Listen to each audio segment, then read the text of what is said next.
Ang intense ng mga kaganapan ngayon sa abot kamay na pangarap sapagkat magugulat ng sobra si Annalyn sa mga aaminin sa kanya ng kanyang lolo Pepe. Dito nga ay maswerteng makakaligtas si Don Pepe dahil nga sa husay ng doktor na si Annalyn, at dito nga ay hindi ito sumuko para mailigtas ang lolo Pepe niya. Samantala matapos ngang makita ni Annalyn si Don Pepe na naaksidente, ay agad niya itong dadalhin sa East Ridge upang gamutin ito. Subalit nang madala nga ito sa mismong ospital ay malalaman nilang napakalubha pala ng nangyaring aksidente kay Don Pepe.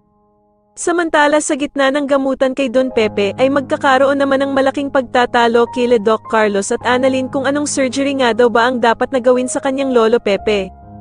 Dito nga ay magmamatigas si Annalyn sa gusto niyang dapat gawin kay Don Pepe dahil sa hindi na nga daw siya makakapayag na maulit ang nangyari sa ninong Cromwell niya at gagawin niya nga daw ang lahat para maligtas ang kanyang lolo Pepe.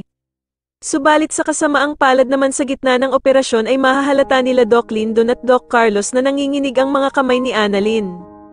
Kaya naman ay agad siyang tatanungin ni Doc Lyndon kung kaya pa nga ba daw nitong ituloy ang pag-oopera niya sa kanyang lolo Pepe. Ngunit matapang nasasagutin naman siya ni Annalyn na kaya niya nga daw na ipagpatuloy ang pag-oopera niya sa lolo niya at dagdag pa nga niya na hindi siya makakapayag na hindi niya ito maligtas.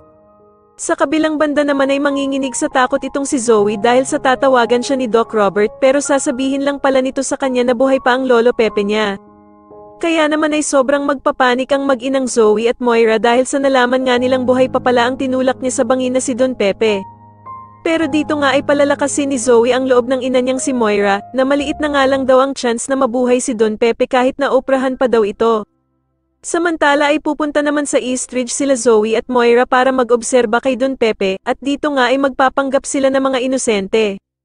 Pero agad naman silang susugudin ng galit na si Doc Robert at dito nga ay papaaminin niya ang bruhang si Moira kung kasabwat ba daw nito si Bala Hodges sa pagkidnap sa ama niyang si Don Pepe.